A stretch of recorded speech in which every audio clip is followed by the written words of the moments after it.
বিবেকানন্দের রচনা থেকে পাঠ করছি। এই লেখাটির নাম মানুষের যথার্থ স্বরূপ। লন্ডনে বক্তৃতা দিয়েছিলেন, সেই বক্তৃতার বাংলা অনুবাদ পড়ে শোনাচ্ছি আপনাদের। মানুষ এই পঞ্চেন্দ্রিয় গ্রাহ্য জগতে এতটা আসক্ত যে সহজে সে উহা ছাড়িতে চাহে না। কিন্তু এই বাহ্য জগৎকে যতদূর সত্য ও সার বলিয়া বোধ হোক না কেন, প্রত্যেক ব্যক্তি এবং প্রত্যেক জাতির জীবনেই এমন একটি সময় আসে যখন অনিচ্ছা সত্ত্বেও জিজ্ঞাসা করিতে হয়, জগৎ কি সত্য?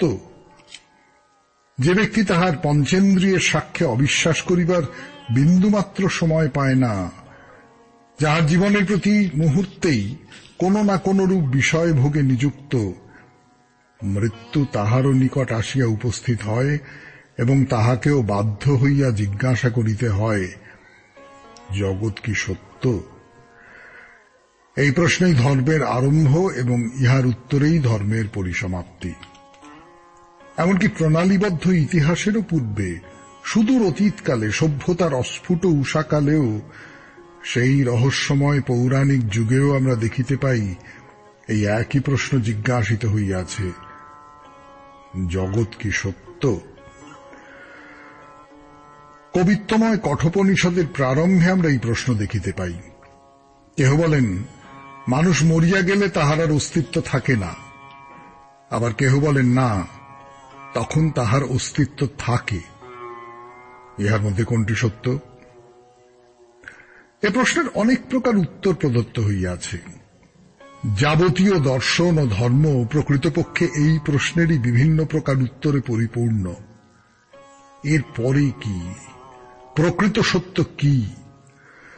অনেকে আবার এই প্রশ্নকে, প্রাণের এই অশান্ত জিজ্ঞাসাকে থামাইয়া দিতে, দাবাইয়া দিতে চেষ্টা করিয়াছেন। কিন্তু যতদিন জগতে মৃত্যু বলিয়া কিছু থাকিবে, ততদিন এই দাবাইয়া দিবার চেষ্টা সর্বদা বিফল হইবে। আমরা মুখে খুব সহজে বলিতে পারি, জগতের অতীত সত্তার অন্বেষণ করিব না, বর্তমান মুহূর্তেই আমাদের সমস্ত আশা আকাঙ্ক্ষা আবদ্ধ রাখিব, ইন্দ্রিয়াতীত বস্তুর চিন্তা করিব না বলিয়া খুব চেষ্টা করিতে পারি। আর ইন্দ্রিয়গ্রাহ্য বাহিরের সবকিছু আমাদিগকে সংকীর্ণ সীমায় আবদ্ধ রাখিতে পারে, সমুদয় জগৎ মিলিয়া বর্তমানের ক্ষুদ্র সীমার বাহিরে দৃষ্টি প্রসারণে বাধা দিতে পারে। কিন্তু যতদিন জগতে মৃত্যু থাকিবে, ততদিন এই প্রশ্ন বারংবার জিজ্ঞাসিত হইবে। আমরা এই যে সকল বস্তুকে সত্যের সত্য, সারের সার বলিয়া ওইগুলির প্রতি আসক্ত, মৃত্যুই কি ইহাদের চরম পরিণাম? জগৎ তো এক মুহূর্তেই ধ্বংস হইয়া কোথায় চলিয়া যায়। গগনস্পর্শে অত্যুচ্চ পর্বত নিম্নে অতল গহ্বর যেন মুখব্যাদান করিয়া গ্রাস করিতে আসিতেছে। এই পাহাড়ের ধারে দাঁড়াইয়া যত কঠোর অন্তঃকরণই হোক, নিশ্চয় শিহরিয়া উঠিবে আর জিজ্ঞাসা করিবে, এসব কি সত্য? কোন মহাপ্রাণ ব্যক্তি সারা জীবন ধরিয়া সমস্ত শক্তি দিয়া একটু একটু করিয়া যে আশার সৌধ নির্মাণ করিলেন, এক মুহূর্তে তাহা উড়িয়া গেল। এগুলো কি সত্য? এই প্রশ্নের উত্তর দিতেই হইবে। কালক্রমে এই প্রশ্নের শক্তি হ্রাস পাইবে না, বরং কালস্রোতে যতই উহার শক্তি বৃদ্ধি পাইবে, ততই উহা হৃদয়ের উপর গভীর বেগে আঘাত করিবে। শুনলেন স্বামী বিবেকানন্দের রচনা থেকে পাঠ 92.7 বিগ এফএম এর শরণাগত অনুষ্ঠানে। এরপর ঠাকুর শ্রী রামকৃষ্ণ পরমহংসদেবের কথা। ফিরে আসব গানের পর। আনন্দের রচনা থেকে পাঠ করছি। এর আগের দিন যে রচনাটি থেকে পাঠ করেছিলাম, অমৃতত্ব, যতটা পর্যন্ত পড়েছিলাম তারপর থেকে পড়ে শোনাই আপনাদের। প্রাচীনেরা আরেকটি বিষয় বিশেষভাবে বুঝিয়াছিলেন, ক্রমসংকোচ। কিন্তু আধুনিকেরা এই তত্ত্বটি তত ভালোরূপ বুঝেন না। বীজ বৃক্ষ হয়, এক বিন্দু বালুকণা কখনো বৃক্ষ হয় না। পিতাই পুত্র হয়, মৃত্তিকাখণ্ড কখনো সন্তান রূপে জন্মে না। প্রশ্ন এই ক্রমবিকাশ প্রক্রিয়া আরম্ভ হইবার পূর্বের অবস্থাটি কি? বীজ পূর্বে কি ছিল? উহা সেই বৃক্ষরূপে ছিল। ওই বীজে ভবিষ্যৎ একটি বৃক্ষের সম্ভাবনা রহিয়াছে। ক্ষুদ্র শিশুতে ভবিষ্যৎ মানুষের সমুদয় শক্তি অন্তর্নিহিত রহিয়াছে। সর্বপ্রকার ভবিষ্যৎ জীবনী অব্যক্তভাবে বীজে রহিয়াছে। ইহা তাৎপর্য কি? ভারতে প্রাচীন দার্শনিকেরা ইহাকে ক্রমসংকোচ বলিতেন। অতএব আমরা দেখিতে পাইতেছি প্রত্যেক ক্রমবিকাশের আদিতেই একটি ক্রমসংকোচ প্রক্রিয়া রহিয়াছে। যাহা পূর্ব হইতেই ছিল না, তাহার কখনো ক্রমবিকাশ হইতে পারে না। এখানেও আধুনিক বিজ্ঞান আমাদিগকে সাহায্য করিয়া থাকেন। গণিতের যুক্তি দ্বারা সঠিকভাবে প্রতিপন্ন হইয়াছে যে জগতে যত শক্তির বিকাশ দেখা যায় তাহাদের সমষ্টি সর্বদাই সমান। তুমি এক বিন্দু জড় বা একটুকু শক্তি বাড়াইতে বা কমাইতে পারো না। অতএব শূন্য হইতে কখনোই ক্রমবিকাশ হয় না। তবে কোথা হইতে হয়? অবশ্য ইহার পূর্বে ক্রমসংকোচ প্রক্রিয়া হইয়া থাকিবে। পূর্ণবয়স্ক মানুষের ক্রমসংকোচে শিশুর উৎপত্তি, আবার শিশু হইতে ক্রমবিকাশ প্রক্রিয়ায় মানুষের উৎপত্তি। সর্বপ্রকার জীবনের উৎপত্তির সম্ভাবনা তাহাদের বীজে রহিয়াছে। এখন এই সমস্যা যেন কিছু সরল হইয়া আসিতেছে। এখন এই তত্ত্বটির সঙ্গে পূর্বকথিত সমুদয় জীবনের অখণ্ডত্বের বিষয়ে আলোচনা করো। ক্ষুদ্রতম জীবাণু হইতে পূর্ণতম মানব পর্যন্ত বাস্তবিক একটি সত্তা, একটি জীবনই বর্তমান। যেমন এক জীবনেই আমরা শৈশব, যৌবন, বার্ধক্য প্রভৃতি বিবিধ অবস্থা দেখিতে পাই, সেইরূপ শৈশব অবস্থার পূর্বে কি আছে তাহা দেখিবার জন্য বিপরীত দিকে অগ্রসর হইয়া দেখো, যতক্ষণ না তুমি জীবাণুতে উপনীত হও।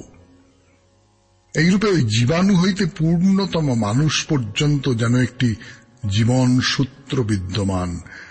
ইহাকেই ক্রমবিকাশ বলে, এবং আমরা দেখিয়াছি প্রত্যেক ক্রমবিকাশের পূর্বেই একটি ক্রমসংকোচ রহিয়াছে।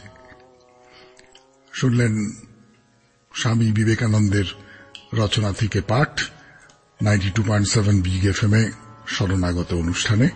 এরপর ঠাকুর শ্রী রামকৃষ্ণ পরমহংসদেবের কথা বলবার জন্য আমি তো আছি, আপনাদের সৌমিত্র বসু। বিবেকানন্দের রচনা থেকে পাঠ 92.7 বিগ এফএম-এ শরণাগত অনুষ্ঠানে। প্রবন্ধের নাম কর্মজীবনে বেদান্ত 1। বেদান্ত আমাদিগকে আদর্শ সম্বন্ধেই উপদেশ দিয়া থাকেন, আর আদর্শ অবশ্য বাস্তব হইতে, অর্থাৎ যাহাকে আমরা কার্যকর বলিতে পারি, তাহা হইতে অনেক উচ্চে। আমাদের জীবনে দুইটি প্রবণতা দেখিতে পাওয়া যায়। একটি আমাদের আদর্শকে জীবনের উপযোগী করা, আর অপরটি এই জীবনকে আদর্শের উপযোগী করা। এই দুইটির পার্থক্য বিশেষভাবে হৃদয়ঙ্গম করা উচিত, কারণ আমাদের আদর্শকে জীবনের উপযোগী করিয়া লইতে, নিজেদের মতো করিয়া লইতে আমরা অনেক সময় প্রলুব্ধ হই। আমার ধারণা, আমি কোনো এক বিশেষ ধরনের কাজ করিতে পারি, হয়তো তাহার অধিকাংশই মন্দ, অধিকাংশের পশ্চাতেই হয়তো ক্রোধ, ঘৃণা অথবা স্বার্থপরতারূপ অভিসন্ধি আছে। এখন কোন ব্যক্তি আমাকে কোনো বিশেষ আদর্শ সম্বন্ধে উপদেশ দিলেন, অবশ্য তাহার প্রথম উপদেশ এই হইবে যে স্বার্থপরতা, আত্মসুখ ত্যাগ করো।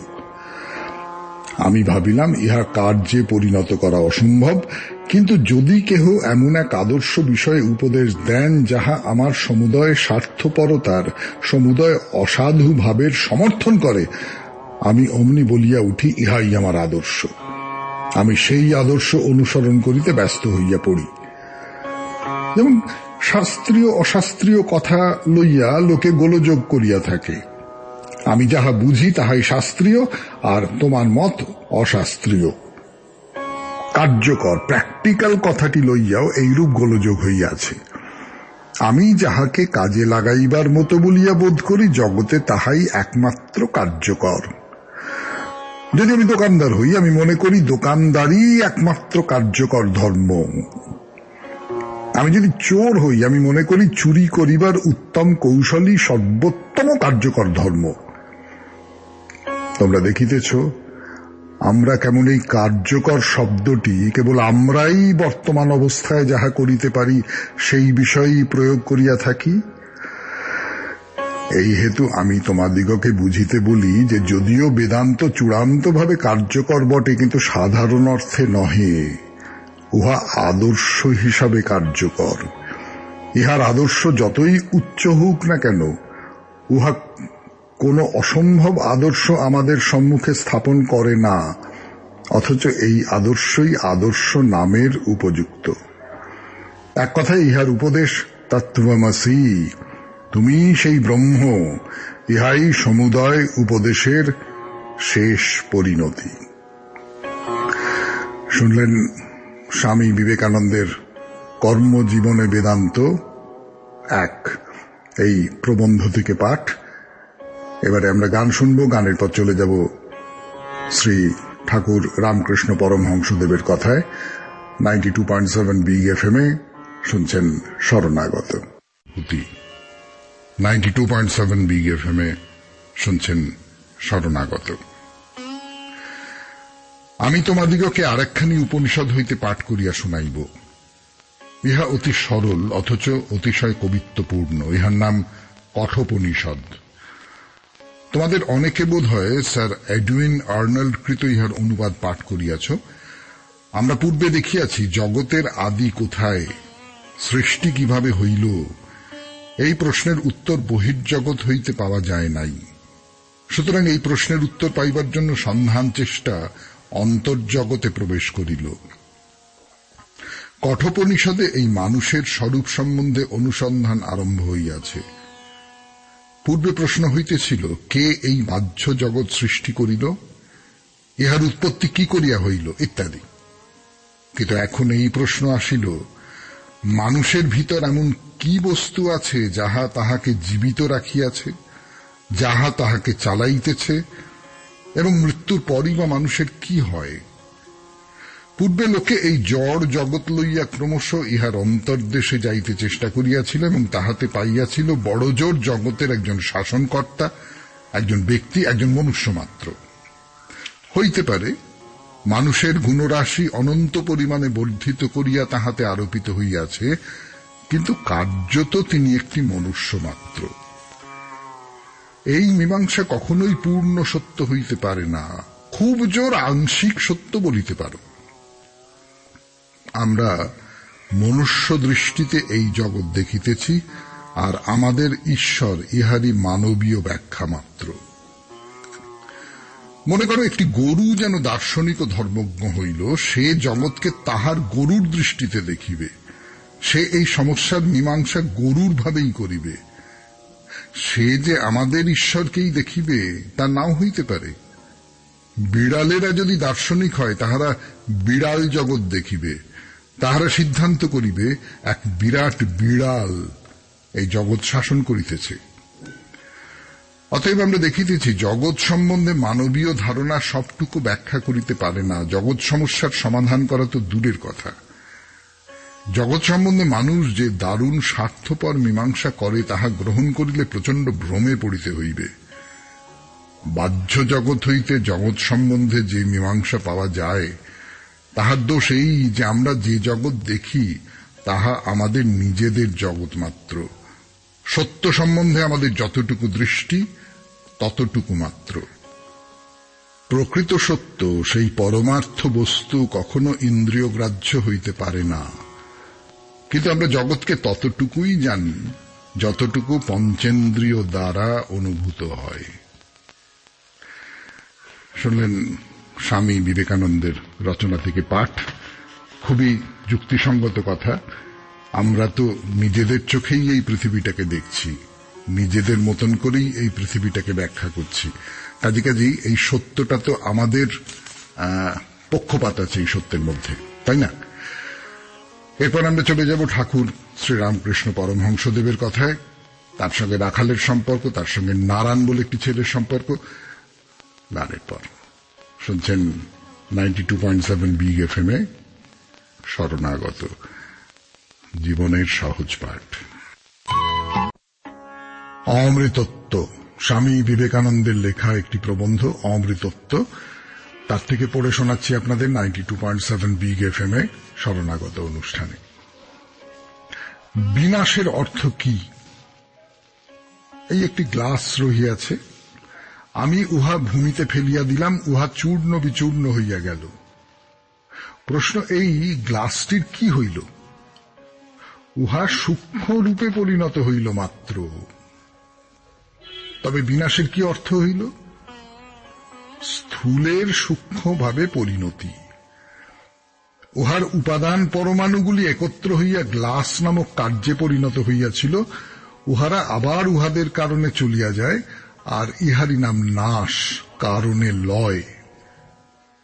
কার্য কি না কারণের ব্যক্ত ভাব, নতুবা কার্য কারণে স্বরূপত কোনো ভেদ নাই। আবার এই গ্লাসের কথাই ধরো, উহার উপাদানগুলি এবং উহার নির্মাতার ইচ্ছার সহযোগে উহা উৎপন্ন। এই দুইটি উহার কারণ এবং উহাতে বর্তমান। নির্মাতার ইচ্ছা শক্তি এখন উহাতে কিভাবে বর্তমান? সংহতি শক্তি রূপে। ওই শক্তি না থাকিলে উহার প্রত্যেক পরমাণু পৃথক পৃথক হইয়া থাকিত। তবে এখন কার্যটি কি? উহা কারণের সহিত অভেদ, কেবল উহা আর এক রূপ ধারণ করিয়াছে মাত্র। যখন কারণ নির্দিষ্ট কালের জন্য বা নির্দিষ্ট স্থানের ভিতর পরিণত, ঘনীভূত ও সীমাবদ্ধভাবে অবস্থান করে, তখন ওই কারণটিকেই কার্য বলে। আমাদের ইহা মনে করিয়া রাখা উচিত। এই তত্ত্বটিকে আমাদের জীবনের ধারণা সম্বন্ধে প্রয়োগ করিলে দেখিতে পাই যে জীবাণু হইতে পূর্ণতম মানুষ পর্যন্ত সমুদয় শ্রেণী অবশ্য সেই বিশ্বব্যাপিনী প্রাণশক্তির সহিত অভেদ। কিন্তু অমৃতত্ব সম্বন্ধে প্রশ্ন এখানেও মিটিল না। আমরা কি পাইলাম? আমরা পূর্বোক্ত বিচার হইতে এইটুকু পাইলাম যে জগতে কিছুরই ধ্বংস হয় না, নূতন কিছুই নাই, কিছু হইবেও না। সেই একই প্রকারের বস্তু রাশি চক্রের ন্যায় পুনঃ পুনঃ উপস্থিত হইতেছে। জগতে যত গতি আছে সবই তরঙ্গাকারে একবার উঠিতেছে, একবার পড়িতেছে। কোটি কোটি ব্রহ্মাণ্ড সূক্ষ্মতর রূপ হইতে প্রসূত হইতেছে, স্থূল রূপ ধারণ করিতেছে, আবার লয়প্রাপ্ত হইয়া সূক্ষ্ম ভাব ধারণ করিতেছে, আবার ওই সূক্ষ্ম ভাব হইতে তাহাদের স্থূলভাবে আগমন, কিছুদিনের জন্য সেই অবস্থায় স্থিতি, আবার ধীরে ধীরে সেই কারণে গমন। তবে কি যায় না রূপ, আকৃতি। সেই রূপটি নষ্ট হইয়া যায়, আবার আসে। একভাবে ধরিতে গেলে এই শরীর পর্যন্ত অবিনাশী। একভাবে দেহ সকল এবং রূপ সকল নিত্য। মনে করো আমরা পাশা খেলিতেছি, 6-3-9 পড়িল, আমরা আবার খেলিতে লাগিলাম। এই রূপে ক্রমাগত খেলিতে খেলিতে এমন এক সময় নিশ্চয় আসিবে যখন আবার 6-3-9 পড়িবে। আবার খেলিতে থাকো, আবার উহা পড়িবে, কিন্তু অনেকক্ষণ পরে। আমি এই জগতের প্রত্যেক পরমাণুকেই এক একটা পাশার সহিত তুলনা করিতেছি। এইগুলিকেই বারবার খেলা হইতেছে, উহারা বারংবার নানা ভাবে পড়িতেছে। এই তোমাদের সম্মুখে যে সকল পদার্থ রহিয়াছে, তাহারা পরমাণুগুলির এক বিশেষ প্রকার সন্নিবেশে উৎপন্ন। এই এখানে গেলাস, টেবিল, জলের কুঁজা প্রভৃতি রহিয়াছে, উহারা ওই পরমাণুগুলির সমবায় বিশেষ। মুহূর্ত পরেই হয়তো ওই সমবায়গুলি নষ্ট হইয়া যাইতে পারে, কিন্তু এমন এক সময় অবশ্যই আসিবে যখন আবার ঠিক ওই সমবায়গুলি আসিয়া উপস্থিত হইবে। যখন তোমরা এখানে উপস্থিত থাকিবে, এই কুঁজা ও অন্যান্য যাহা কিছু রহিয়াছে তাহারাও ঠিক তাহাদের যথাস্থানে থাকিবে, আর ঠিক এই বিষয়েই আলোচনা হইবে। অনন্তবার এইরূপ হইয়াছে এবং অনন্তবার এইরূপ হইবে। আমরা স্থূল বাহ্য বস্তুসমূহের আলোচনা করিয়া উহা হইতে কি তত্ত্ব পাইলাম? পাইলাম অনন্তকাল ধরিয়া এই ভৌতিক পদার্থসমূহের সমবায়ের পুনরাবৃত্তি হইতেছে। শেষ হল স্বামী বিবেকানন্দের লেখা থেকে পাঠ। এরপর ঠাকুর শ্রী রামকৃষ্ণ পরমহংসদেবের কথা, গিরিশচন্দ্রের কথা, নেশার কথা 92.7 বিগ এফএম এ শরণাগত অনুষ্ঠানে। এদেশে ইংল্যান্ডে নিরাশাবাদী হওয়া কঠিন। সকলেই আমাকে বলিতেছেন, জগতের কাজ কি সুন্দর রূপে সম্পন্ন হইতেছে, জগৎ কিরূপ উন্নতিশীল, কিন্তু তাহারা নিজেদের জীবনকেই তাহাদের জগৎ বলিয়া জানেন। পুরাতন প্রশ্ন উঠিতেছে, খ্রিস্ট ধর্মই পৃথিবীর মধ্যে একমাত্র ধর্ম, কারণ খ্রিস্ট ধর্মাবলম্বী জাতি মাত্রই সমৃদ্ধিশালী। কিন্তু এইরূপ উক্তি স্ববিরোধী। যেহেতু অখ্রিস্টান জাতিদের দুর্ভাগ্যই খ্রিস্টান জাতির সৌভাগ্যের কারণ। শোষণযোগ্য কতকগুলি জাতি যে চাই, সমস্ত পৃথিবী খ্রিস্ট ধর্মাবলম্বী হইলে স্বীকারস্বরূপ অখ্রিস্টান জাতির অস্তিত্ব না থাকিলে খ্রিস্টান জাতিগুলিই দরিদ্র হইয়া যাইবে।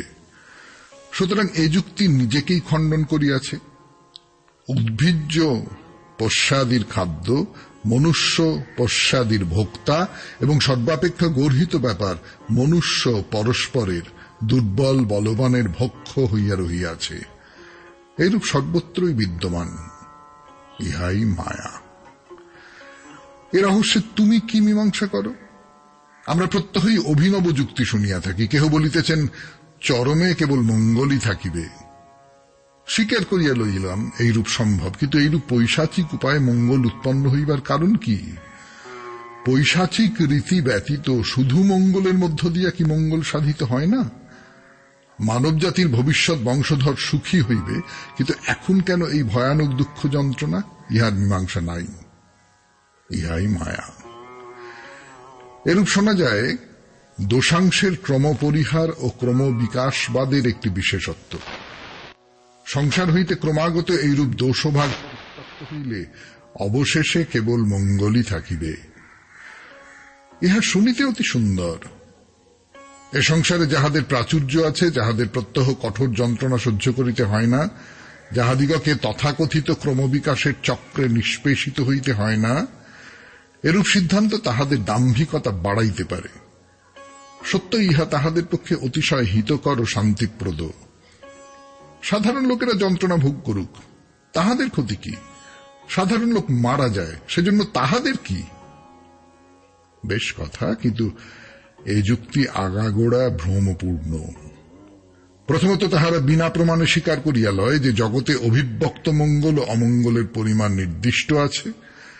দ্বিতীয়ত ইহা অপেক্ষা দোষাবহ একথা স্বীকার করা যে মঙ্গলের পরিমাণ ক্রমবর্ধমান এবং অমঙ্গলের পরিমাণ নির্দিষ্ট। অতএব এমন সময় উপস্থিত হইবে যখন অমঙ্গল ভাগ এই রূপে ক্রমশ পরিত্যক্ত হইয়া একেবারে নিঃশেষিত হইবে, তখন কেবল মঙ্গলই থাকিবে।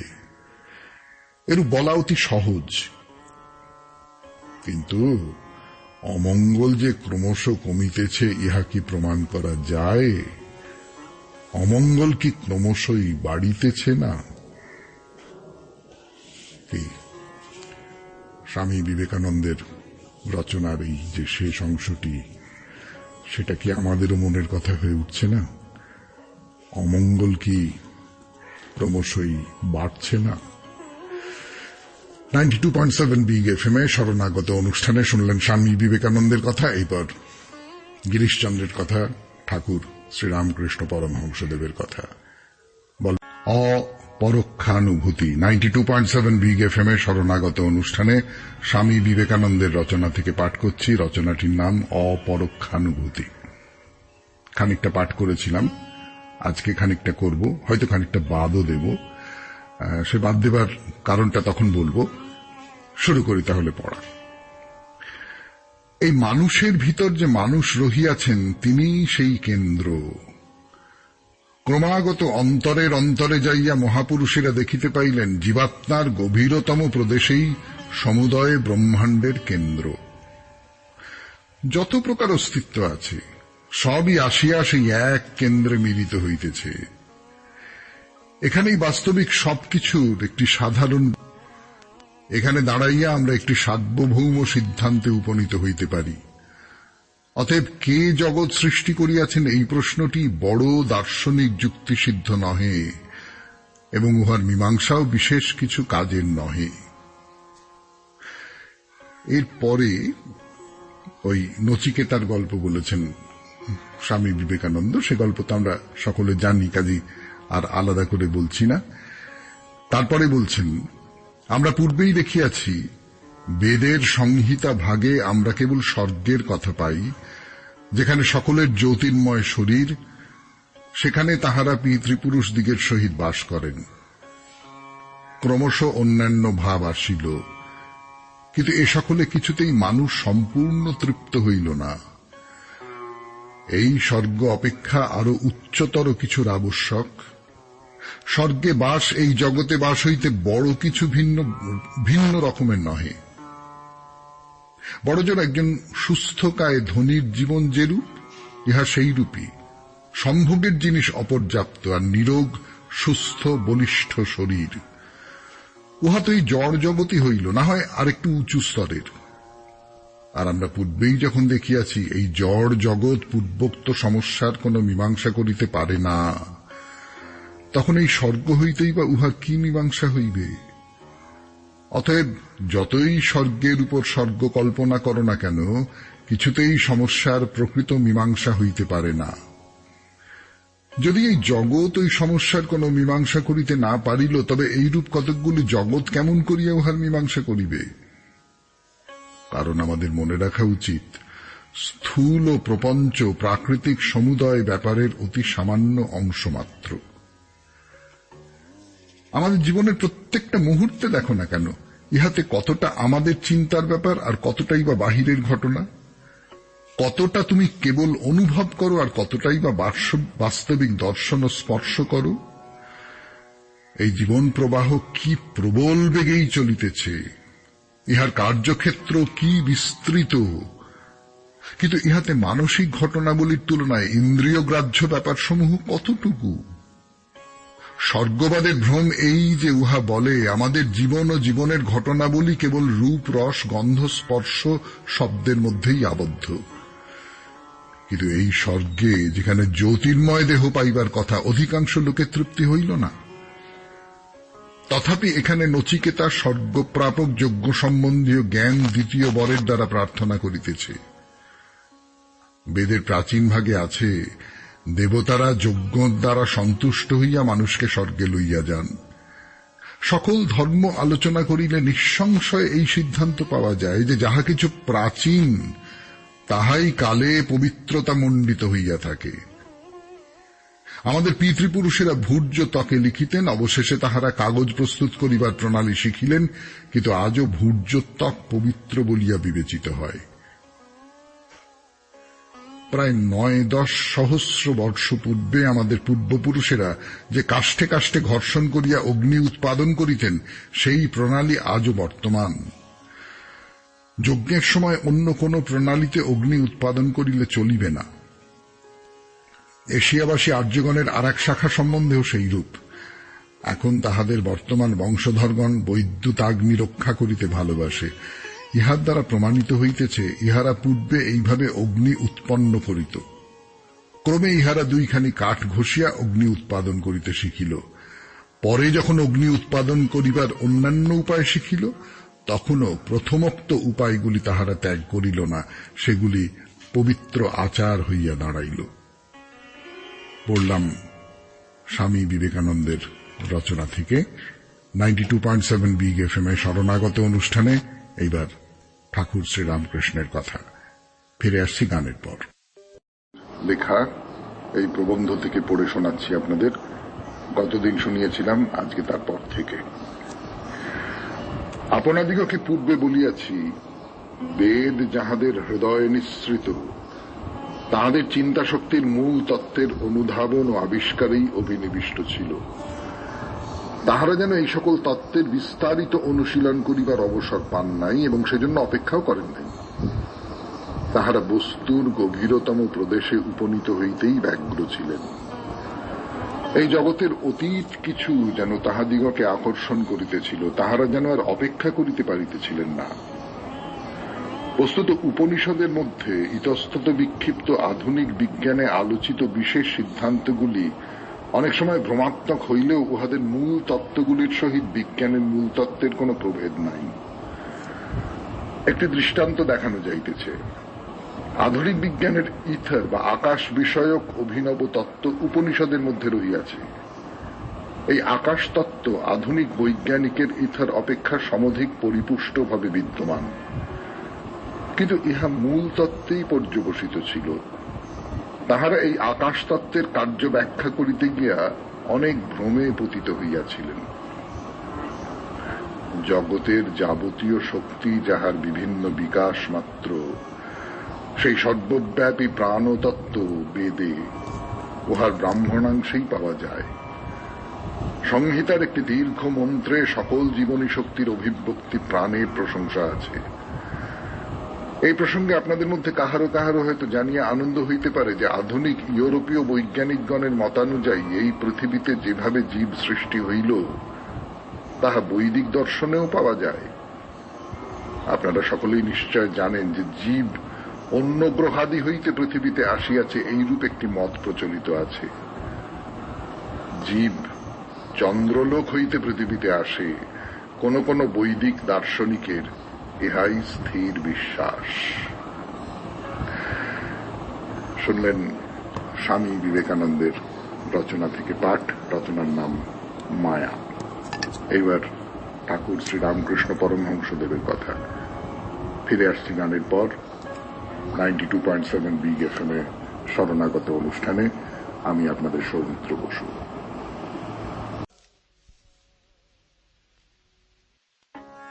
মনে আছে কি গতদিন স্বামী বিবেকানন্দের এই যে মায়া প্রবন্ধটি পড়ছিলাম 92.7 বিগ এফএম এ শরণাগত অনুষ্ঠানে। সেখানে মঙ্গল অমঙ্গল নিয়ে কথা হচ্ছিল। স্বামীজি বলছিলেন যে না, আস্তে আস্তে সব অমঙ্গল দূর হয়ে যাচ্ছে, মঙ্গল গোটা পৃথিবীময় ছড়িয়ে পড়ছে। এই কথাটা ঠিক না। শুনুন কি বলছেন স্বামীজি। একজন অরণ্যবাসী মানুষ যে মনোবৃত্তি পরিচালনায় অনভিজ্ঞ, একখানি পুস্তক পাঠেও অসমর্থ, হস্তলিপি কাহাকে বলে তাহা শোনে নাই, আজ তাহাকে ক্ষতবিক্ষত করো, কাল সে সুস্থ হইয়া উঠিবে। শানিত অস্ত্র তাহার শরীরের মধ্যে প্রবেশ করাইয়া বাহির করিয়া আনো, তথাপি সে শীঘ্রই আরোগ্য লাভ করিবে। কিন্তু পথ চলিতে একটু আঁচড় লাগিলেই আমরা মরিয়া যাই। শিল্পযন্ত্র দ্রব্যাদি সুলভ করিতেছে, উন্নতি ও ক্রম বিকাশ হইতেছে, কিন্তু একজন ধনী হইবে বলিয়া লক্ষ লোককে নিষ্পেষিত করিতেছে, একজন ধনশালী হইতেছে, একই কালে সহস্র সহস্র ব্যক্তি দরিদ্র হইতে দরিদ্রতর হইতেছে, দলকে দল মানুষ ক্রতদাসে পরিণত হইতেছে। এইভাবেই চলিয়াছে। পশু মানবের অনুভূতি ইন্দ্রিয়েই আবদ্ধ। যদি সে প্রচুর আহার না পায় কিংবা যদি তাহার শারীরিক অসুস্থতা ঘটে, সে দুর্দশাগ্রস্ত হয়। ইন্দ্রিয়েই তাহার সুখ দুঃখের আরম্ভ ও শেষ। যখন এরূপ ব্যক্তির উন্নতি হইতে থাকে, সুখের সীমারেখার বিস্তৃতির সঙ্গে সঙ্গে তাহার দুঃখের পরিধিও সমপরিমাণে বর্ধিত হয়। অরণ্যবাসী মানুষ ঈর্ষা জানে না, বিচারালয় জানে না, নিয়মিত কর দিতে জানে না, সমাজ কর্তৃক নিন্দিত হইতে জানে না। পৈশাচিক মানব প্রকৃতি সম্ভূত যে ভীষণ শাসন যন্ত্র প্রত্যেকটি মানুষের মনের গোপন কথাও জানিয়া লইতে চায়, তাহার দ্বারা সে দিবারাত্র শাসিত হইতে জানে না। সে জানে না ভ্রান্ত গর্বিত মানুষ কিরূপে পশু অপেক্ষাও সহস্র গুণে পৈশাচিক স্বভাব প্রাপ্ত হয়। এইরূপে আমরা যখনই স্থূল ও ইন্দ্রিয়ানুভূতির ঊর্ধ্বে উঠিতে থাকি, আমাদের সুখানুভবের উচ্চতর শক্তির উন্মেষের সহিত দুঃখানুভবের শক্তিও বিকশিত হয়। স্নায়ুমণ্ডল সূক্ষ্মতর হইয়া অধিক যন্ত্রণা অনুভব করিতে সমর্থ হয়। সকল সমাজেই ইহা অহরহ দেখা যাইতেছে যে মূর্খ সাধারণ মানুষ তিরস্কৃত হইলে বেশি দুঃখ অনুভব করে না, কিন্তু প্রহারের আতিশয্য হইলে ক্লিষ্ট হইয়া থাকে। শিক্ষিত ভদ্রলোক কিন্তু একটি কথার তিরস্কারও সহ্য করিতে পারেন না, তাহার স্নায়ুমণ্ডল এত সূক্ষ্ম হইয়াছে। তাহার সুখানুভূতি সহজ হইয়াছে বলিয়া তাহার দুঃখও বাড়িয়াছে। দার্শনিক পণ্ডিতগণের ক্রমবিকাশবাদীদের মত ইহার দ্বারা বিশেষ প্রমাণিত হয় না। আমাদের সুখী হইবার শক্তি যতই বৃদ্ধি পায়, যন্ত্রণা ভোগের শক্তি সেই পরিমাণে বর্ধিত হইতে থাকে। কখনো কখনো আমার মনে হয় আমাদের সুখী হইবার শক্তি যদি সমযুক্তান্তর শ্রেণীর নিয়মে অগ্রসর হয়, অপরদিকে অসুখী হইবার শক্তি সমগুণিতান্তর শ্রেণীর নিয়মে বর্ধিত হইবে। অরণ্যবাসী মানুষ সমাজ সম্বন্ধে বেশি অভিজ্ঞ নহে, কিন্তু উন্নতিশীল আমরা জানি যতই আমরা উন্নত হইব ততই আমাদের সুখ দুঃখের অনুভব শক্তি তীব্র হইবে। ইহাই মায়া। শুনলেন স্বামী বিবেকানন্দের রচনা থেকে পাঠ। এরপর ঠাকুর শ্রী রামকৃষ্ণ পরমহংসদেবের কথা বলব, তার সঙ্গে গিরিশচন্দ্রের সম্পর্ক, কথাবার্তা 92.7 বিগ এফএম-এ শরণাগত অনুষ্ঠানে। বিবেকানন্দের লেখা অপরোক্ষানুভূতি, তার খানিকটা অংশ শুনিয়েছিলাম আপনাদের গতদিন, আজকে তারপর থেকে শোনাই। মনে করো আমাদের আরেকটি ইন্দ্রিয় হইল, তাহা হইলে সমুদয় ব্রহ্মাণ্ড আমাদের দৃষ্টিতে অবশ্যই আর এক রূপ ধারণ করিবে। মনে করো আমাদের একটি চৌম্বক ইন্দ্রিয় হইল। জগতে হয়তো এমন লক্ষ লক্ষ শক্তি আছে যাহা অনুভব করিবার জন্য আমাদের কোনো ইন্দ্রিয় নাই, তখন সেইগুলির উপলব্ধি হইতে লাগিল। আমাদের ইন্দ্রিয়গুলি সীমাবদ্ধ, বাস্তবিক অতি সীমাবদ্ধ, আর ওই সীমার মধ্যেই আমাদের সমগ্র জগৎ অবস্থিত, এবং আমাদের ঈশ্বর আমাদের এই ক্ষুদ্র জগতের মীমাংসা মাত্র। কিন্তু তাহা কখনো যাবতীয় সমস্যার মীমাংসা হইতে পারে না। কিন্তু মানুষ তো থামিতে পারে না, মানুষ চিন্তাশীল প্রাণী। সে এমন এক মীমাংসা করিতে চায় যাহাতে জগতের সকল সমস্যার মীমাংসা হইয়া যাইবে। প্রথমে এমন এক জগৎ আবিষ্কার করো, এমন এক পদার্থ আবিষ্কার করো যাহা সকল জগতের এক সাধারণ তত্ত্বস্বরূপ, যাহাকে আমরা ইন্দ্রিয় গোচর করিতে পারি বা না পারি, কিন্তু যাহাকে যুক্তি বলে সকল জগতের ভিত্তিভূমি, সকল জগতের ভিতরে মণিগণ মধ্যস্থ সূত্রস্বরূপ বলিয়া বিবেচনা করা যাইতে পারে। যদি আমরা এমন এক পদার্থ আবিষ্কার করিতে পারি যাহাকে ইন্দ্রিয় গোচর করিতে না পারিলেও কেবল অকাট্য যুক্তি বলে উচ্চ নিচ সর্বপ্রকার স্তরের সাধারণ ভূমি, সর্বপ্রকার অস্তিত্বের ভিত্তিভূমি বলিয়া সিদ্ধান্ত করিতে পারি, তাহা হইলে আমাদের সমস্যা কতকটা মীমাংসার কাছাকাছি হইল বলা যাইতে পারে। সুতরাং আমাদের দৃষ্টিগোচর এই জ্ঞাত জগৎ হইতে মীমাংসার সম্ভাবনা নাই, কারণ ইহা সমগ্র ভাবের আংশিক অনুভূতি মাত্র। অতএব এই সমস্যার মীমাংসার একমাত্র উপায় অভ্যন্তরে প্রবেশ করিতে হইবে। অতি প্রাচীন মননশীল ব্যক্তিরা বুঝিতে পারিয়াছিলেন, কেন্দ্র হইতে তাহারা যত দূরে যাইতেছেন ততই বিভেদ বাড়িতেছে, আর যতই কেন্দ্রের নিকটবর্তী হইতেছেন ততই একত্ব বাড়িতেছে। আমরা যতই এই কেন্দ্রের নিকটবর্তী হই ততই আমরা একটি সাধারণ ভূমিতে সকলে একত্র হইতে পারি, আর যতই উহা হইতে দূরে সরিয়া যাই ততই অপরের সহিত আমাদের পার্থক্য আরম্ভ হয়। এই বাহ্য জগৎ সেই কেন্দ্র হইতে দূরে, অতএব ইহার মধ্যে এমন কোন সাধারণ ভূমি থাকিতে পারে না যেখানে সকল অস্তিত্বের একটি সাধারণ মীমাংসা হইতে পারে। যত কিছু ব্যাপার আছে, এই জগৎ বড় জোর তাহার একটি অংশ মাত্র। আরো কত ব্যাপার রহিয়াছে, মনোজগতের ব্যাপার, নৈতিক জগতের ব্যাপার, বুদ্ধিরাজ্যের ব্যাপার, এইরূপ আরো কত ব্যাপার রহিয়াছে। ইহার মধ্যে কেবল একটি মাত্র লইয়া তাহা হইতে সমুদয় জগৎ সমস্যার মীমাংসা করা অসম্ভব। অতএব আমাদিগকে প্রথমত কোথাও এমন একটি কেন্দ্র বাহির করিতে হইবে যেখান হইতে অন্যান্য বিভিন্ন লোক উৎপন্ন হইয়াছে। সেই কেন্দ্র হইতে আমরা এই প্রশ্ন মীমাংসার চেষ্টা করিব। ইহাই এখন প্রস্তাবিত বিষয়। সেই কেন্দ্রের কথা শোনাব আগামী সোমবার 92.7 বিগ এফএম-এ শরণাগত অনুষ্ঠানে। এবারে চলে যাব ঠাকুর শ্রীরামকৃষ্ণ পরমহংসদেবের কথায়। আমি আছি আপনাদের সঙ্গে, আপনাদের সৌমিত্র বসু। 92.7 বিগ এফএম-এ শরণাগত অনুষ্ঠানে এখন স্বামী বিবেকানন্দের রচনা থেকে পাঠ। লেখাটির নাম অপরোক্ষানুভূতি। সকল প্রাণীর মধ্যে অবস্থিত আত্মা চক্ষু অথবা অন্য কোন ইন্দ্রিয়ের নিকট প্রকাশিত হন না, কিন্তু যাহাদের মন পবিত্র হইয়াছে তাহারাই তাহাকে দেখিতে পান। যিনি শব্দ, স্পর্শ, রূপ, রস, গন্ধের অতীত, যিনি অব্যয়, যাহার আদি অন্ত নাই, যিনি প্রকৃতির অতীত, অপরিণামী, তাহাকে যে উপলব্ধি করে সে মৃত্যু হইতে মুক্ত হয়। কিন্তু তাহাকে উপলব্ধি করা বড় কঠিন। এই পথ শানিত ক্ষুরধারের ন্যায় দুর্গম, পথ বড় দীর্ঘ, বিপদ সংকুল। কিন্তু নিরাশ হইও না, দৃঢ়ভাবে অগ্রসর হও, উঠো, জাগো, এবং যে পর্যন্ত না সেই চরম লক্ষ্যে পৌঁছিতে পারো সে পর্যন্ত নিবৃত্ত হইও না।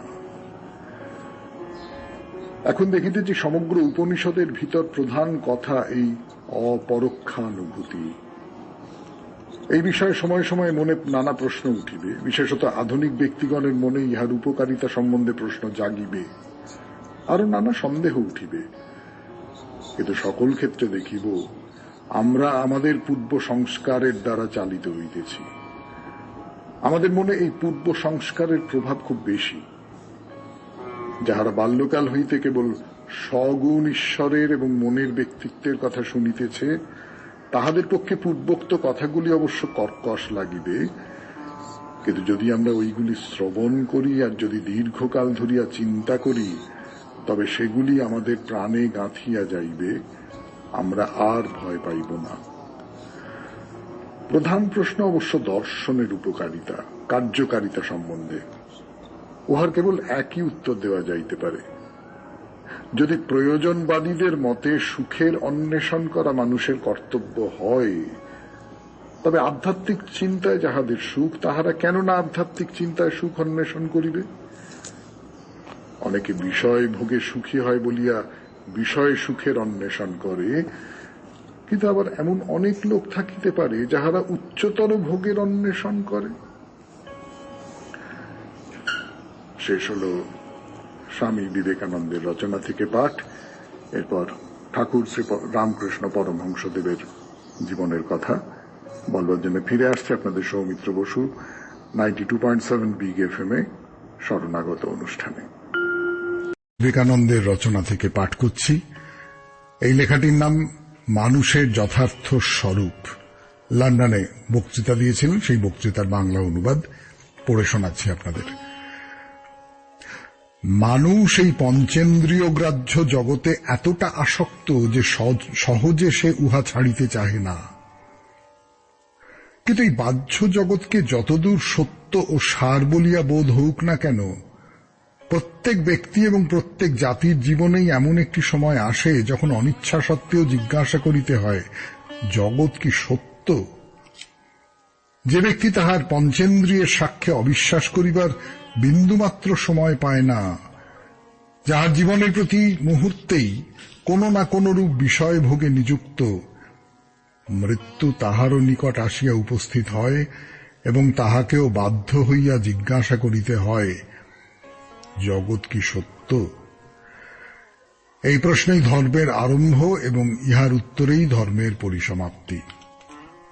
এমনকি প্রণালীবদ্ধ ইতিহাসেরও পূর্বে, সুদূর অতীতকালে, সভ্যতার অস্ফুট উষাকালেও, সেই রহস্যময় পৌরাণিক যুগেও আমরা দেখিতে পাই এই একই প্রশ্ন জিজ্ঞাসিত হইয়াছে, জগৎ কি সত্য? কবিত্বময় কঠোপনিষদের প্রারম্ভে আমরা এই প্রশ্ন দেখিতে পাই। কেহ বলেন, মানুষ মরিয়া গেলে তাহার আর অস্তিত্ব থাকে না। আবার কেহ বলেন, না, তখন তাহার অস্তিত্ব থাকে। ইহার মধ্যে কোনটি সত্য? এ প্রশ্নের অনেক প্রকার উত্তর প্রদত্ত হইয়াছে। যাবতীয় দর্শন ও ধর্ম প্রকৃতপক্ষে এই প্রশ্নেরই বিভিন্ন প্রকার উত্তরে পরিপূর্ণ। এর পরে কি? প্রকৃত সত্য কি? অনেকে আবার এই প্রশ্নকে, প্রাণের এই অশান্ত জিজ্ঞাসাকে থামাইয়া দিতে, দাবাইয়া দিতে চেষ্টা করিয়াছেন। কিন্তু যতদিন জগতে মৃত্যু বলিয়া কিছু থাকিবে, ততদিন এই দাবাইয়া দিবার চেষ্টা সর্বদা বিফল হইবে। আমরা মুখে খুব সহজে বলিতে পারি জগতের অতীত সত্তার অন্বেষণ করিব না, বর্তমান মুহূর্তেই আমাদের সমস্ত আশা আকাঙ্ক্ষা আবদ্ধ রাখিব, ইন্দ্রিয়াতীত বস্তুর চিন্তা করিব না বলিয়া খুব চেষ্টা করিতে পারি। আর ইন্দ্রিয়গ্রাহ্য বাহিরের সবকিছু আমাদিগকে সংকীর্ণ সীমায় আবদ্ধ রাখিতে পারে, সমুদয় জগৎ মিলিয়া বর্তমানের ক্ষুদ্র সীমার বাহিরে দৃষ্টি প্রসারণে বাধা দিতে পারে। কিন্তু যতদিন জগতে মৃত্যু থাকিবে ততদিন এই প্রশ্ন বারংবার জিজ্ঞাসিত হইবে। আমরা এই যে সকল বস্তুকে সত্যের সত্য, সারের সার বলিয়া ওইগুলির প্রতি আসক্ত, মৃত্যুই কি ইহাদের চরম পরিণাম? জগৎ তো এক মুহূর্তেই ধ্বংস হইয়া কোথায় চলিয়া যায়। গগনস্পর্শে অত্যুচ্চ পর্বত, নিম্নে অতল গহ্বর যেন মুখব্যাদান করিয়া গ্রাস করিতে আসিতেছে।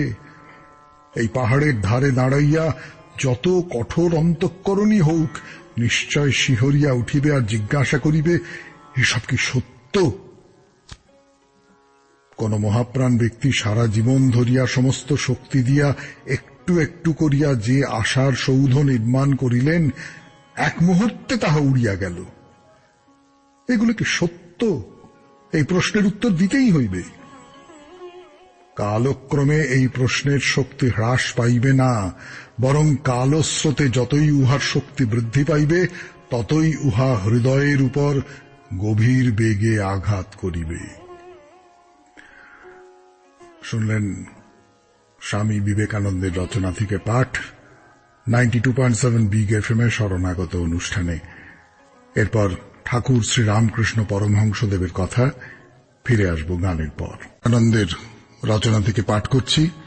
এর আগের দিন যে রচনাটি থেকে পাঠ করেছিলাম অমৃতত্ব, যতটা পর্যন্ত পড়েছিলাম তারপর থেকে পড়ে শোনাই আপনাদের। প্রাচীনেরা আরেকটি বিষয় বিশেষভাবে বুঝিয়াছিলেন, ক্রমসংকোচ। কিন্তু আধুনিকেরা এই তত্ত্বটি তত ভালোরূপ বুঝেন না। বীজ বৃক্ষ হয়, এক বিন্দু বালুকণা কখনো বৃক্ষ হয় না। পিতাই পুত্র হয়, মৃত্তিকাখণ্ড কখনো সন্তান রূপে জন্মে না।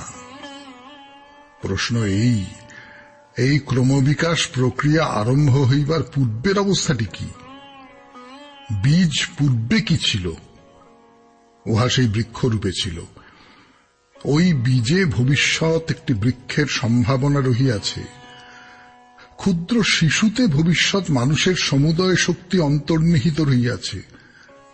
সর্বপ্রকার ভবিষ্যৎ জীবনী অব্যক্তভাবে বীজে রহিয়াছে। ইহা তাৎপর্য কি? ভারতের প্রাচীন দার্শনিকেরা ইহাকে ক্রমসংকোচ বলিতেন।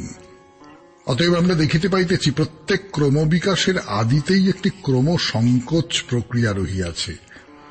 যাহা পূর্ব হইতেই ছিল না, তাহার কখনো ক্রমবিকাশ হইতে পারে না। এখানেও আধুনিক বিজ্ঞান আমাদিগকে সাহায্য করিয়া থাকেন।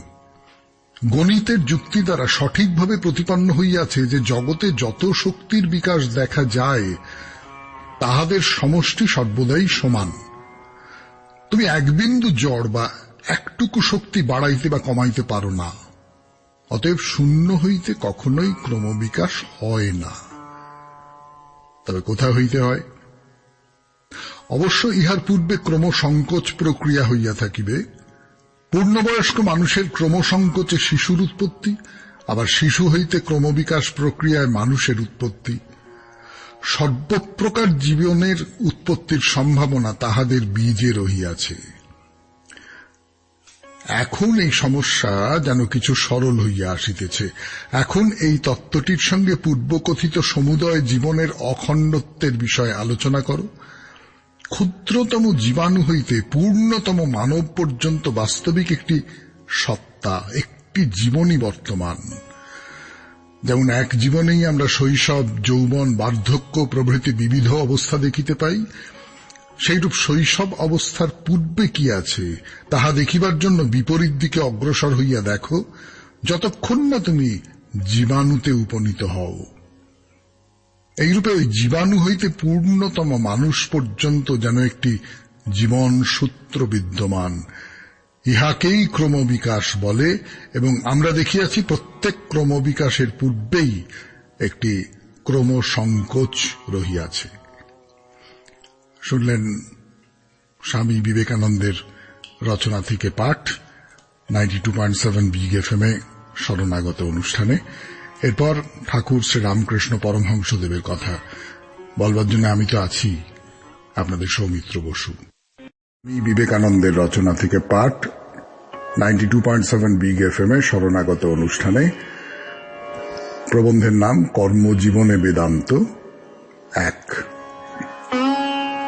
বেদান্ত আমাদিগকে আদর্শ সম্বন্ধেই উপদেশ দিয়া থাকেন, আর আদর্শ অবশ্য বাস্তব হইতে, অর্থাৎ যাহাকে আমরা কার্যকর বলিতে পারি, তাহা হইতে অনেক উচ্চে।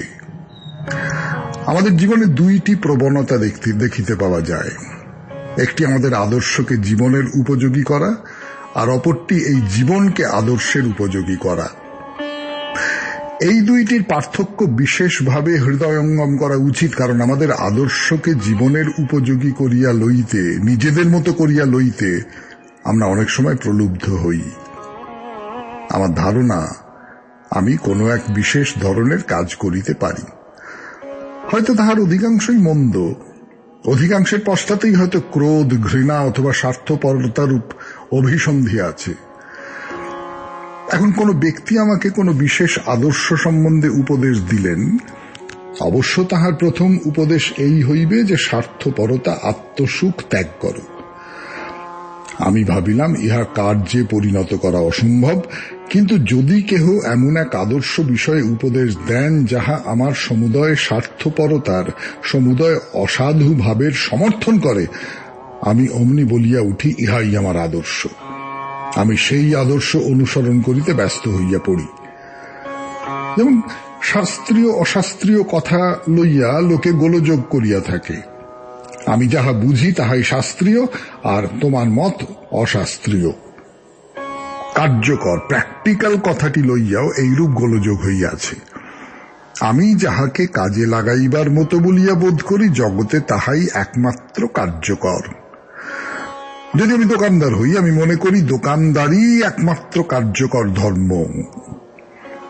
আমি যদি চোর হই, আমি মনে করি চুরি করিবার উত্তম কৌশলই সর্বোত্তম কার্যকর ধর্ম। তোমরা দেখিতেছ, আমরা কেমন এই কার্যকর শব্দটি কেবল আমরাই বর্তমান অবস্থায় যাহা করিতে পারি সেই বিষয়েই প্রয়োগ করিয়া থাকি। এই হেতু আমি তোমাদিগকে বুঝিতে বলি যে যদিও বেদান্ত চূড়ান্তভাবে কার্যকর বটে, কিন্তু সাধারণ অর্থে নহে। উহা আদর্শ হিসাবে কার্যকর। ইহার আদর্শ যতই উচ্চ হোক না কেন, উহা কোন অসম্ভব আদর্শ আমাদের সম্মুখে স্থাপন করে না, অথচ এই আদর্শই আদর্শ নামের উপযুক্ত। এক কথায় ইহার উপদেশ তত্ত্বমসি, তুমি সেই ব্রহ্ম, ইহাই সমুদয় উপদেশের শেষ পরিণতি। শুনলেন স্বামী বিবেকানন্দের কর্মজীবনে বেদান্ত 1 এই প্রবন্ধ থেকে পাঠ। এবারে আমরা গান শুনব, গানের পর চলে যাব শ্রী ঠাকুর রামকৃষ্ণ পরমহংসদেবের কথায়। 92.7 বিগ এফএম এ শুনছেন শরণাগত। 92.7 বিগ এফএম এ শুনছেন শরণাগত। আমি তোমাদিগকে আরেকখানি উপনিষদ হইতে পাঠ করিয়া শুনাইব। ইহা অতি সরল অথচ অতিশয় কবিত্বপূর্ণ। ইহার নাম কঠোপনিষদ। তোমাদের অনেকে বোধ হয় স্যার এডউইন আর্নল্ড কৃত ইহার অনুবাদ পাঠ করিয়াছ। আমরা পূর্বে দেখিয়াছি জগতের আদি কোথায়, সৃষ্টি কিভাবে হইল, এই প্রশ্নের উত্তর বহির্জগৎ হইতে পাওয়া যায় নাই। সুতরাং এই প্রশ্নের উত্তর পাইবার জন্য সন্ধান চেষ্টা অন্তর্জগতে প্রবেশ করিল। কঠোপনিষদে এই মানুষের স্বরূপ সম্বন্ধে অনুসন্ধান আরম্ভ হইয়াছে। পূর্বে প্রশ্ন হইতেছিল, কে এই বাহ্য জগৎ সৃষ্টি করিল, ইহার উৎপত্তি কি করিয়া হইল, ইত্যাদি। কিন্তু এখন এই প্রশ্ন আসিল, মানুষের ভিতর এমন কি বস্তু আছে যাহা তাহাকে জীবিত রাখিয়াছে, যাহা তাহাকে চালাইতেছে, এবং মৃত্যুর পরই বা মানুষের কি হয়। পূর্বে লোকে এই জড় জগৎ লইয়া ক্রমশ ইহার অন্তর্দেশে যাইতে চেষ্টা করিয়াছিল এবং তাহাতে পাইয়াছিল বড় জোর জগতের একজন শাসনকর্তা, একজন ব্যক্তি, একজন মনুষ্য মাত্র। হইতে পারে মানুষের গুণরাশি অনন্ত পরিমাণে বর্ধিত করিয়া তাহাতে আরোপিত হইয়াছে, কিন্তু কার্যত তিনি একটি মনুষ্য মাত্র। এই মীমাংসা কখনোই পূর্ণ সত্য হইতে পারে না, খুব জোর আংশিক সত্য বলিতে পারো। আমরা মনুষ্য দৃষ্টিতে এই জগৎ দেখিতেছি, আর আমাদের ঈশ্বর ইহারই মানবীয় ব্যাখ্যা মাত্র। মনে করো একটি গরু যেন দার্শনিক ও ধর্মজ্ঞ হইল, সে জগৎকে তাহার গরুর দৃষ্টিতে দেখিবে, সে এই সমস্যার মীমাংসা গরুর ভাবেই করিবে। সে যে আমাদের ঈশ্বরকেই দেখিবে তা নাও হইতে পারে। বিড়ালেরা যদি দার্শনিক হয়, তাহারা বিড়াল জগৎ দেখিবে, তাহারা সিদ্ধান্ত করিবে এক বিরাট বিড়াল এই জগৎ শাসন করিতেছে। অতএব আমরা দেখিতেছি জগৎ সম্বন্ধে মানবীয় ধারণা সবটুকু ব্যাখ্যা করিতে পারে না, জগৎ সমস্যার সমাধান করা তো দূরের কথা। জগৎ সম্বন্ধে মানুষ যে দারুণ স্বার্থপর মীমাংসা করে, তাহা গ্রহণ করিলে প্রচণ্ড ভ্রমে পড়িতে হইবে। বাহ্য জগৎ হইতে জগৎ সম্বন্ধে যে মীমাংসা পাওয়া যায়, তাহার দোষ এই যে আমরা যে জগৎ দেখি তাহা আমাদের নিজেদের জগৎ মাত্র। সত্য সম্বন্ধে আমাদের যতটুকু দৃষ্টি ততটুকু মাত্র। প্রকৃত সত্য, সেই পরমার্থ বস্তু কখনো ইন্দ্রিয়গ্রাহ্য হইতে পারে না, কিন্তু আমরা জগৎকে ততটুকুই জানি যতটুকু পঞ্চেন্দ্রিয় দ্বারা অনুভূত হয়। শুনলেন স্বামী বিবেকানন্দের রচনা থেকে পাঠ। খুবই যুক্তিসঙ্গত কথা। আমরা তো নিজেদের চোখেই এই পৃথিবীটাকে দেখছি, নিজেদের মতন করেই এই পৃথিবীটাকে ব্যাখ্যা করছি। কাজেই এই সত্যটা তো আমাদের পক্ষপাত আছে এই সত্যের মধ্যে, তাই না? এরপর আমরা চলে যাব ঠাকুর শ্রীরামকৃষ্ণ পরমহংসদেবের কথায়, তার সঙ্গে রাখালের সম্পর্ক, তার সঙ্গে নারায়ণ বলে একটি ছেলের সম্পর্ক। গানের পর শুনছেন 92.7 বিগ FM এ শরণাগত, জীবনের সহজ পাঠ। অমৃতত্ব, স্বামী বিবেকানন্দের লেখা একটি প্রবন্ধ অমৃতত্ব। তার থেকে পড়ে শোনাচ্ছি আপনাদের 92.7 বিগ FM এ শরণাগত অনুষ্ঠানে। বিনাশের অর্থ কি? এই একটি গ্লাস রহিয়াছে, আমি উহা ভূমিতে ফেলিয়া দিলাম, উহা চূর্ণ বিচূর্ণ হইয়া গেল। প্রশ্ন এই, গ্লাসটির কি হইল? উহা সূক্ষ্ম রূপে পরিণত হইল মাত্র। তবে বিনাশের কি অর্থ হইল? স্থূলের সূক্ষ্মভাবে পরিণতি। উহার উপাদান পরমাণুগুলি একত্র হইয়া গ্লাস নামক কার্যে পরিণত হইয়াছিল, উহারা আবার উহাদের কারণে চলিয়া যায়, আর ইহারই নাম নাশ, কারণে লয়। কার্য কি না কারণের ব্যক্ত ভাব, নতুবা কার্য ও কারণে স্বরূপত কোনো ভেদ নাই। আবার এই গ্লাসের কথাই ধরো, উহার উপাদানগুলি এবং উহার নির্মাতার ইচ্ছার সহযোগে উহা উৎপন্ন। এই দুইটি উহার কারণ এবং উহাতে বর্তমান। নির্মাতার ইচ্ছা শক্তি এখন উহাতে কিভাবে বর্তমান? সংহতি শক্তি রূপে।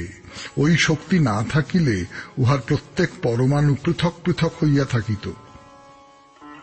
তবে এখন কার্যটি কি? উহা কারণের সহিত অভেদ, কেবল উহা আর এক রূপ ধারণ করিয়াছে মাত্র।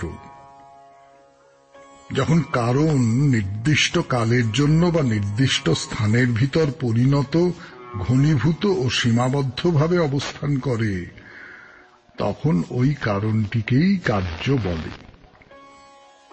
আমাদের ইহা মনে করিয়া রাখা উচিত। এই তত্ত্বটিকে আমাদের জীবনের ধারণা সম্বন্ধে প্রয়োগ করিলে দেখিতে পাই যে জীবাণু হইতে পূর্ণতম মানুষ পর্যন্ত সমুদয় শ্রেণী অবশ্য সেই বিশ্বব্যাপিনী প্রাণশক্তির সহিত অভেদ। কিন্তু অমৃতত্ব সম্বন্ধে প্রশ্ন এখানেও মিটিল না। আমরা কি পাইলাম? আমরা পূর্বোক্ত বিচার হইতে এইটুকু পাইলাম যে জগতে কিছুরই ধ্বংস হয় না, নূতন কিছুই নাই, কিছু হইবেও না। সেই একই প্রকারের বস্তু রাশি চক্রের ন্যায় পুনঃ পুনঃ উপস্থিত হইতেছে। জগতে যত গতি আছে সবই তরঙ্গাকারে একবার উঠিতেছে, একবার পড়িতেছে।